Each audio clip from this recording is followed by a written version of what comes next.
E aí, meus amigos, tudo bem? Bem-vindo ao Portal do José e vamos entrar logo de sola, né? Quem é que está mentindo, gente? Olavo de Carvalho, o padre ou Gramsci? Bom, você vai saber no nosso vídeo, né? Bom, gente, olha, eu não gosto de entrar na internet e tal, no YouTube, no meu canal aqui, para ficar falando mal de alguém. Mas quando essas pessoas, elas tentam destruir a reputação de um morto, de um filósofo, falando mentiras, aí eu acho que as pessoas de bem têm o dever de fazer o mínimo de reparo, né? Vou colocar aqui já de largada, já que eu estou colocando esses personagens para dizer para a gente ver quem é que fala a verdade. Vamos começar aqui com esse primeiro vídeo aqui para escutar só um pedacinho, né, gente? Na estratégia do Gramsci. Então,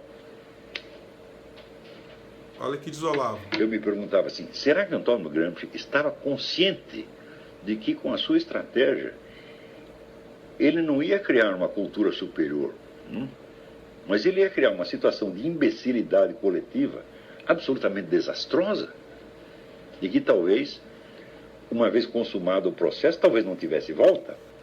Bom, então aí pela teoria de Olavo de Carvalho, Gramsci estava envolvido já numa teoria destrutiva, né, da cultura, que nós vamos ver agora que cultura seria essa agora, pela voz do padre Paulo Ricardo. Vamos ler, vamos soltar o padre aqui.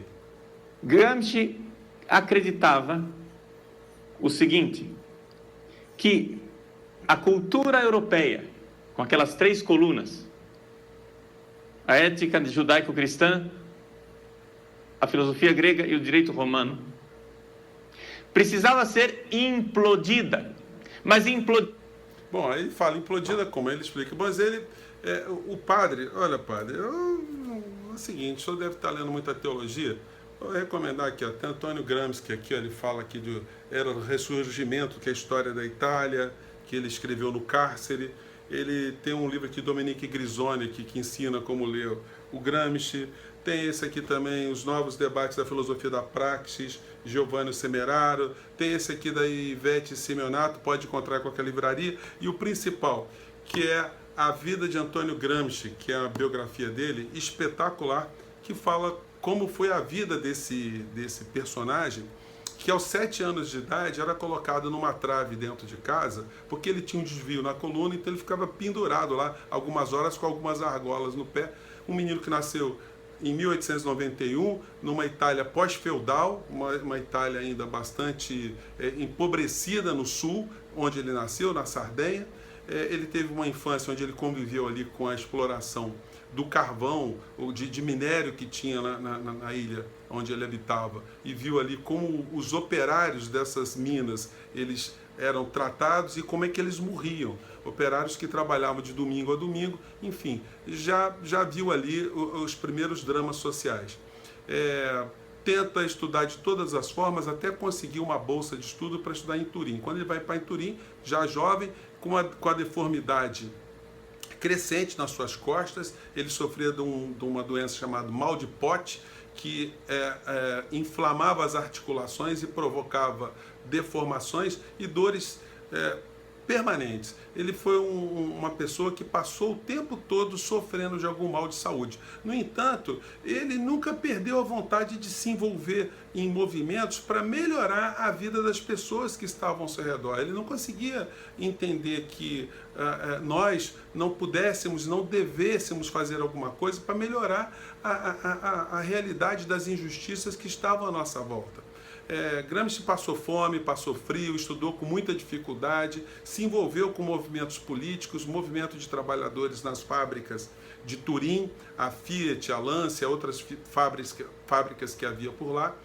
Acaba conseguindo alguma popularidade, entra para o Partido Comunista Italiano, se elege deputado federal, conhece uma mulher, se apaixona. Ele não achava que jamais alguém se apaixonaria por uma criatura como ele.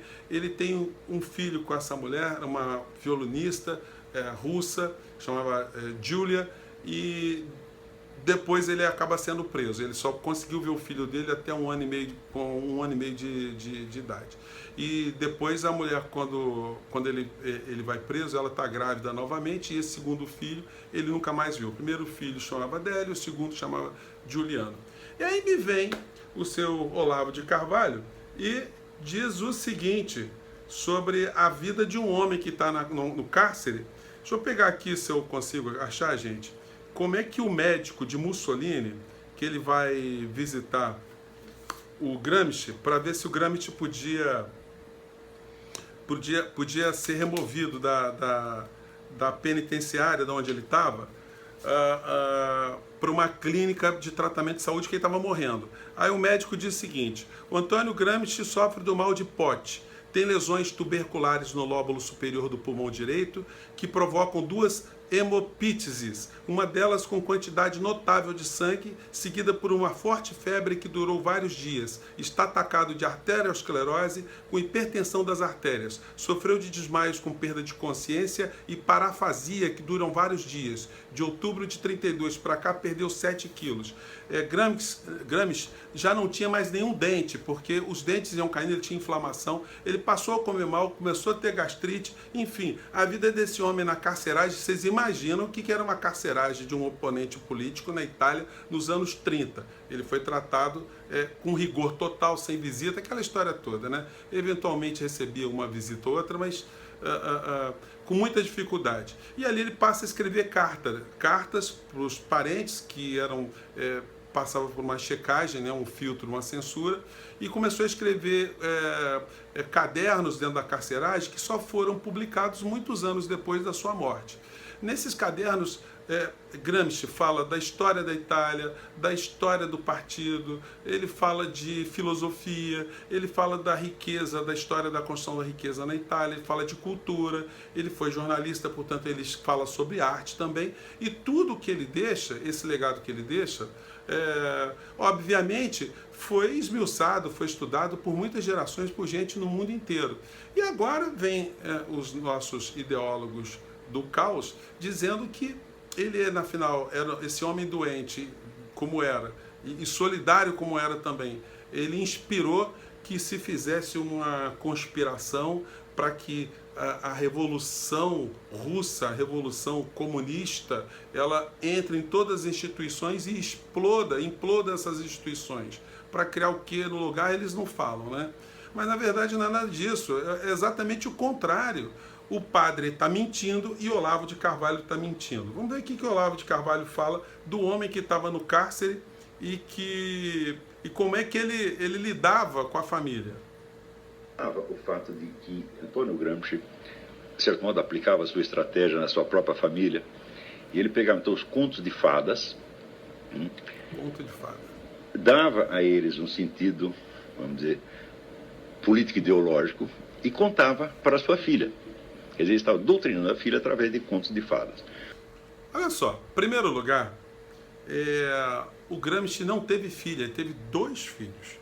Né? E o único filho que ele teve um contato, esse filho ele perdeu o contato quando o filho tinha 1 ano e meio de idade. Então, que conto de fada é esse? O Gramsci, ele tentava fazer contato com os filhos, muito crianças ainda, através da esposa, que estava sofrendo de epilepsia, que não respondia as cartas para ele. A vida desse homem foi uma verdadeira catástrofe. É um homem que só sofreu de amargura, só teve sofrimento. E vem seu Olavo de Carvalho dizendo que o cara inventava conto de fada para corromper a mente da filha. Filha essa que ele não teve. Ora, os contos de fadas são depósitos de conhecimentos, né, simbólicos, místicos, de uma importância extraordinária. Neles está depositado, às vezes, alguns dos dados, né, psicológicos e espirituais mais relevantes para a humanidade. Né? Isso é uma coisa que todo mundo sabe. Você vê que no mesmo instante que Antônio Gramsci estava estudando essas coisas, estava o Carl Jung, né, cavando o depósito desses mitos, lendas e contos de fadas, e descobrindo ali as coisas mais extraordinárias sobre as estruturas profundas da psique humana. Não quer dizer que Jung acertasse em tudo, ao contrário, mas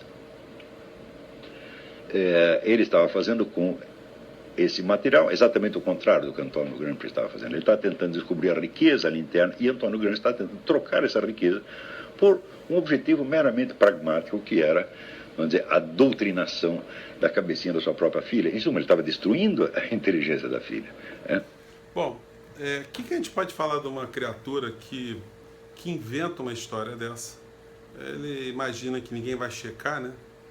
Como a maior parte do público dele realmente não checa nada, leva tudo que ele está dizendo como verdade absoluta. O pior é que isso tudo acaba contaminando até o padre, até pessoas que a gente deve imaginar que não devam ir para a internet para ficar falando mentira, para não contar inverdades, né? Na verdade, gente, tem uma guerra santa aí de fundo também, né? Porque todo o mundo religioso, ele, quando vê alguma ideia, né, que é ancorada, que é exposta por alguém que eminentemente afirma não acreditar em Deus, ou não acredita na Igreja Católica, esse homem é o representante de Satanás na face da Terra, né? Na verdade, o Satanás da vez aí foi o Gramsci. É o Satanás corcunda, doente, banguela, encarcerado e que morreu muito cedo numa masmorra da Itália, né? Bom, eu fico por aqui, gente. Eu apenas me senti no dever de levantar um pouco essa bola aí, porque não dá para aguentar a gente ver uma pessoa ser difamada, a memória dele ser espizinhada, ser distorcida, isso servir de base de inspiração para um monte de gente que não sabe o que está fazendo. Tá bom? Até a próxima.